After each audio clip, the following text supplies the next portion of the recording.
A sala de jantar da família Silva resplandecia sob a luz dourada do lustre de cristal quando Eduardo e Márcia celebravam seus 35 anos de casamento, cercados por filhos, noras, genro e netos. Eduardo ergueu a taça de vinho, seus olhos brilhando de orgulho ao contemplar a mulher que escolheu para dividir sua vida. 35 anos, meu amor, e ainda acordo todos os dias grato por ter você ao meu lado, declarou Eduardo, sua voz carregada de emoção genuína. Márcia sorriu, mas seus dedos tremeram imperceptivelmente ao segurar a taça. Do outro lado da mesa, Mauro evitou o olhar do irmão, concentrando-se intensamente no prato à sua frente. Ana, a filha mais velha, abraçou o pai dizendo que eles eram a inspiração da família, prova de que o amor verdadeiro existia. 3 semanas após a celebração, o consultório médico do Dr. Santos tornou-se palco de uma revelação que abalaria os alicerces da família Silva. Felipe, o filho caçula de 32 anos, recebera o diagnóstico de leucemia mieloide aguda. A família reuniu-se em torno da mesa do médico, rostos tensos aguardando esperança. O transplante de medula óssea é nossa melhor opção, explicou o Dr. Santos, ajustando os óculos. Precisamos encontrar um doador compatível. Geralmente, os irmãos têm 25% de chance de compatibilidade, mas também testaremos os pais. Eduardo pegou a mão de Márcia, afirmando que fariam qualquer coisa para salvar o filho. Uma semana depois, Dr. Santos chamou a família para uma reunião devastadora. Infelizmente, nenhum de vocês é compatível com Felipe, anunciou o médico, sua voz carregada de pesar. Ana, Carlos, nem os pais apresentaram compatibilidade. Vamos precisar buscar na lista nacional de doadores, mas isso pode levar meses que Felipe talvez não tenha. O silêncio pesou na sala como uma lápide. Eduardo sentiu o mundo desmoronar enquanto olhava para o filho que poderia perder. Naquela noite, em casa, Márcia caminhou pela sala como um fantasma. Eduardo a observava, notando sua agitação incomum. Márcia, o que há? Sei que está difícil, mas vamos encontrar um doador para Felipe. Ela parou diante da janela, as mãos tremendo visivelmente. Por longos minutos permaneceu em silêncio, até que se virou para o marido com lágrimas nos olhos. Eduardo, preciso te contar algo sobre Mauro e Felipe. Começou, a voz quebrando. Algo que guardei por 27 anos e que pode salvar a vida do nosso filho. Eduardo sentiu um frio na espinha, pressentindo que sua vida estava prestes a mudar para sempre. Mauro é o pai biológico de Felipe, Márcia confessou, as palavras saindo como punhaladas. Eduardo permaneceu imóvel, processando a informação impossível. O quê? Conseguiu sussurrar. Márcia desabou no sofá soluçando. Mauro e eu tivemos um caso extraconjugal alguns anos depois do nosso casamento. Quando descobri que estava grávida de Felipe, ele disse que não podia assumir a responsabilidade. Você nunca desconfiou porque Felipe nasceu durante nosso casamento. Eduardo sentiu as pernas fraquejarem. Você me enganou durante todo o nosso casamento? Márcia balançou a cabeça desesperadamente. Não constantemente, mas... Sim, houve momentos ao longo dos anos. Eu tentei parar várias vezes, mas quando você viajava a trabalho... 27 anos, Eduardo murmurou, a voz quase inaudível. Meu filho está morrendo e descubro que nem meu filho é. No dia seguinte, Eduardo dirigiu até a oficina mecânica de Mauro em estado de choque. Encontrou o irmão embaixo de um carro antigo, as mãos sujas de graxa, alheio à tempestade que se aproximava.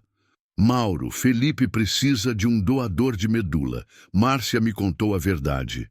Mauro deslizou para fora debaixo do carro, limpando as mãos em um pano velho. Um olhar para o rosto do irmão e ele compreendeu imediatamente. Ela te contou sobre Felipe, disse Mauro, sem surpresa na voz. Por que, Mauro? Por que com minha esposa? Eduardo lutava para manter a compostura. Mauro suspirou profundamente. Porque eu era um covarde. Quando ela disse que estava grávida, entrei em pânico. Você sempre foi o homem melhor entre nós dois, Eduardo. Ela mereceria você. Mas vocês continuaram? Mauro baixou os olhos. Às vezes, quando você viajava, quando ela se sentia sozinha, eu sei que não há desculpa. 2 dias depois, Mauro fez o teste de compatibilidade. O resultado chegou como uma bênção amarga. Ele era um doador perfeito para Felipe. Dr. Santos explicou que a cirurgia deveria acontecer o mais rápido possível. Eduardo reuniu Ana e Carlos na sala de espera do hospital para contar a verdade, enquanto Felipe se preparava para receber a notícia de que finalmente tinham um doador. Preciso contar algo sobre nossa família que mudará tudo, Eduardo começou, a voz trêmula. Quando terminou de explicar sobre Mauro ser o pai biológico de Felipe e o caso que durava décadas, Ana deixou cair a bolsa, incrédula. Mamãe traiu papai com tio Mauro?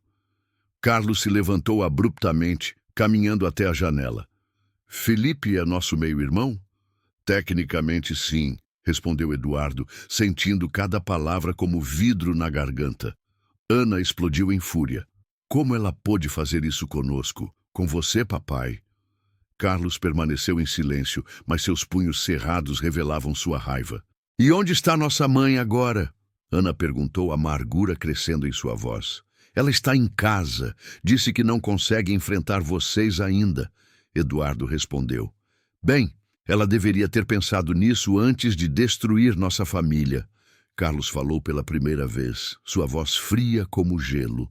Felipe chegou ao hospital para se preparar para a cirurgia, ainda sem saber toda a verdade. Eduardo decidiu que contaria depois da recuperação. Na sala cirúrgica, Mauro e Felipe ficaram lado a lado. Felipe, sedado, não sabia que o homem que sempre chamou de tio, na verdade era seu pai biológico. Mauro observou o rosto do filho que nunca pôde criar, sentindo o peso de décadas de silêncio e arrependimento. Do lado de fora, Eduardo aguardava sozinho, pois Ana e Carlos se recusaram a permanecer no mesmo hospital que a mãe, caso ela aparecesse. Horas depois, Dr. Santos emergiu da cirurgia com um sorriso cansado. A operação foi um sucesso. Felipe tem grandes chances de recuperação total. Eduardo sentiu alívio e dor simultaneamente. Seu filho viveria, mas sua família, como a conhecia, havia morrido. Nos meses seguintes, Márcia viveu isolada em um pequeno apartamento alugado. As tentativas de contato com os filhos eram ignoradas. Ana instruiu a escola dos netos a não permitirem que a avó os buscasse. Carlos mudou de telefone. Felipe, ainda em recuperação, inicialmente recusou-se a vê-la, mas depois de 3 meses, finalmente permitiu uma visita. Por que, mãe? Por que destruiu nossa família? Felipe perguntou, sua voz carregada de dor. Márcia chorou silenciosamente. Porque fui covarde, porque fiz escolhas egoístas que machucaram as pessoas que mais amo. Mauro salvou minha vida, Felipe disse simplesmente. Sim, ele sempre te amou, do jeito complicado dele. Isso não muda o que vocês fizeram conosco. Eduardo, por sua vez, lutou para reconstruir sua identidade. Aos 58 anos, descobriu que metade de sua vida adulta fora construída sobre mentiras.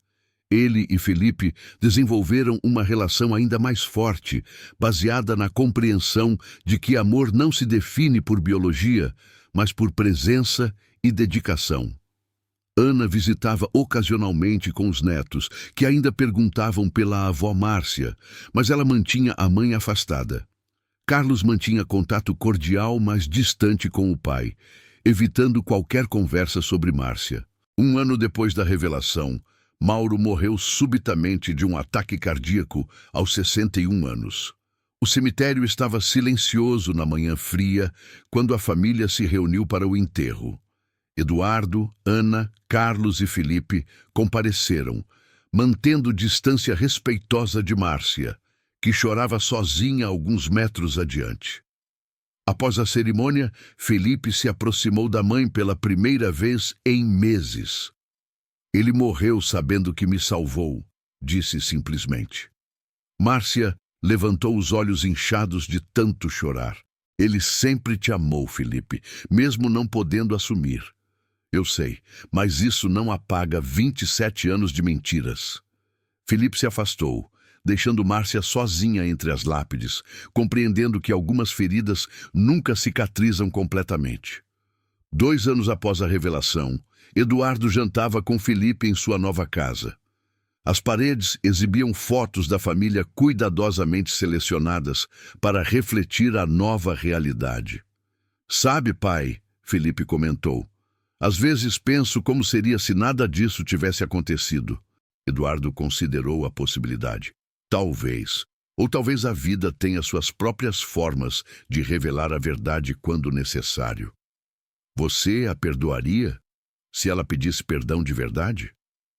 Eduardo olhou pela janela, onde as luzes da cidade piscavam na distância.